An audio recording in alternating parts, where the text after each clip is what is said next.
सबसे पहले तो आप ये क्लिप देखिए और बहुत ध्यान से देखिए, बहुत ध्यान से सुनिए कि ये हिंदू धर्म का किस कदर अपमान है और हिंदू धर्म में जो स्वर्ग है उसकी कितनी घटिया व्याख्या इन्होंने की है।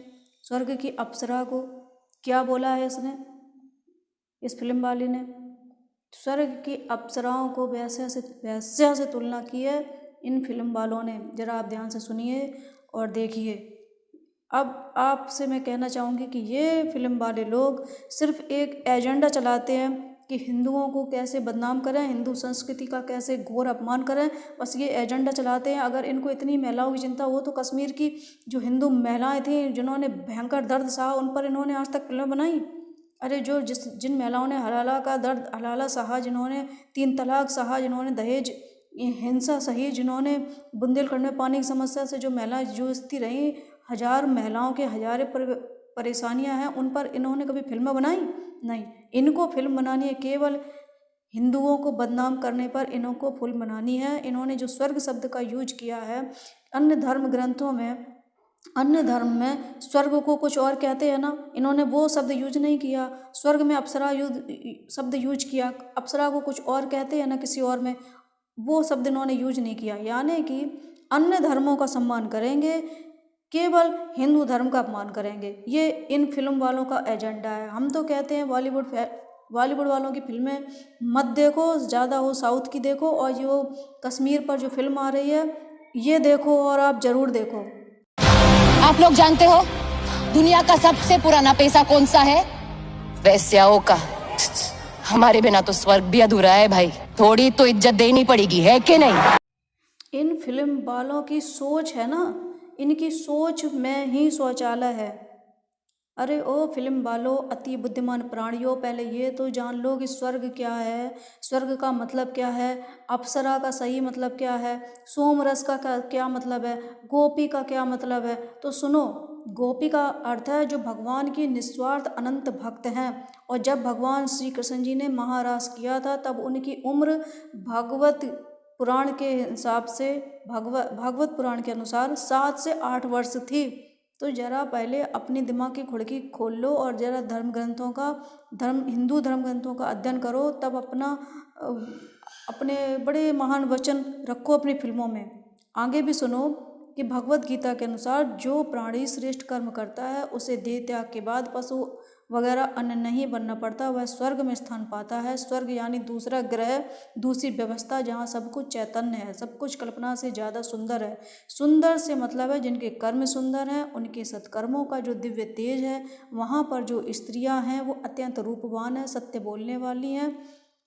तुम लोगों की धारणा, तुम लोगों की घटिया सोच का ही परिणाम होता है। भागवत पुराण के अनुसार अप्सरा मतलब अत्यंत पुण्य आत्मा, सत्कर्मों वाली, अत्यंत सुंदर, सशक्त, दिव्य ईश्वरीय शक्ति से है, जो नृत्य कला में प्रवीण है। नृत्य के माध्यम से जो वहाँ की स्वर्ग की संस्कृति का बखान करती हैं। जैसे यहाँ कोई कुचिपुड़ी, कथकली, मयूर नृत्य आदि करके यहाँ की संस्कृति से अवगत कराते हैं। भागवत पुराण के अनुसार अप्सरा मतलब अत्यंत पुण्यात्मा, सत्कर्मों वाली सुंदर स्त्री से है, जो नृत्य कला में प्रवीण है और नृत्य के माध्यम से स्वर्ग की संस्कृति का बखान करती है।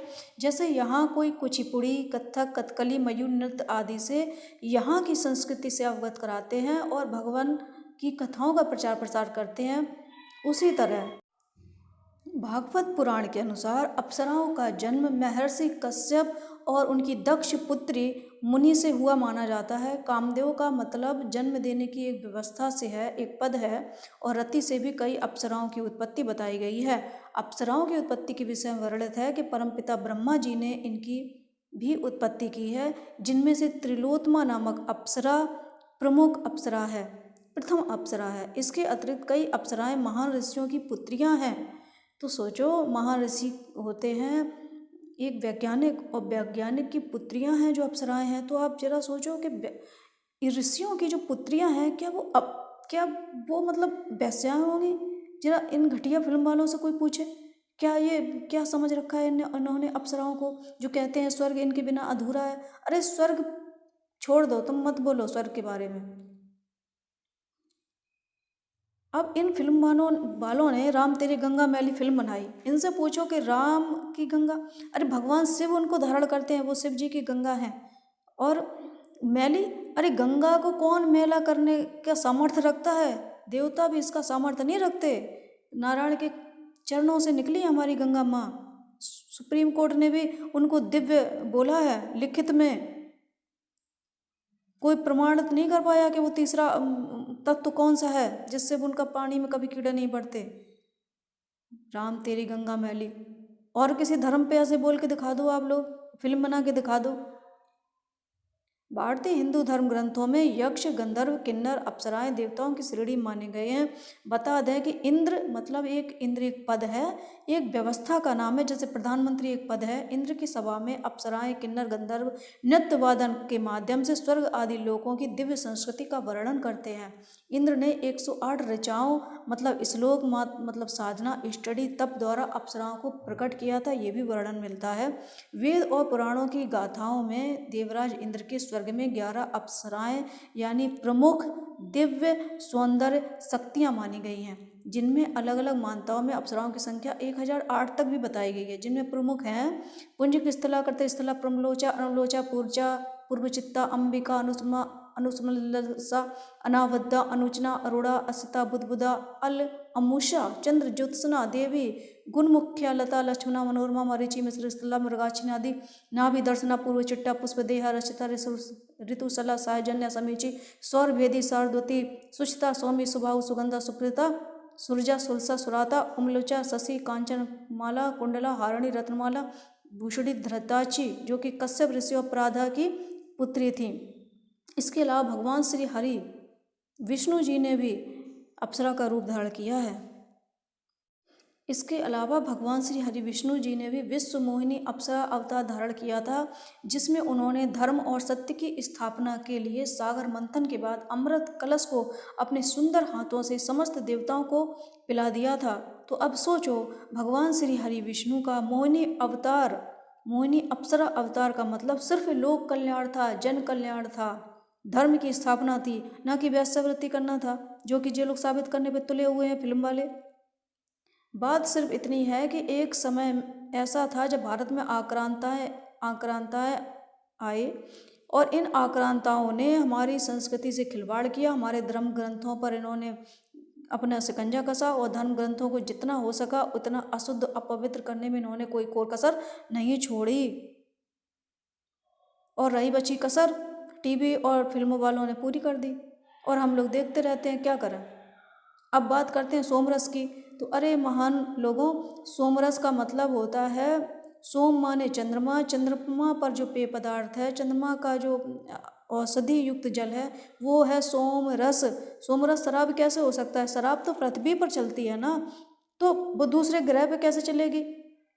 जब आदमी एक ग्रह से दूसरे ग्रह जाता है तो वहाँ का खान पान सब चीज़ अलग होती है ना। तो यहाँ की शराब की तुलना आप वहाँ के सोमरस से कैसे करते हो?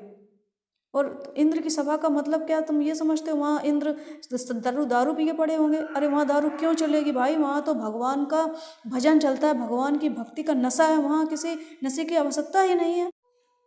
मेनका अप्सरा के बारे में वर्णित है। मेनका विश्वस्त्र ऋग्वेद 151-13 पेज पर, 151-13 पेज पर ऋग्वेद में वर्णित है, अथवा कश्यप और प्राधा महाभारत आदि पर 68-69 पर वर्णित है कि पुत्री थी तथा उर्णयु नामक गंधर्व की पत्नी थी। अर्जुन के जन्म समारोह तथा स्वागत में इन्होंने नृत्य किया था, वो भी पृथ्वीवासी बनकर, यहाँ का रूप लेकर।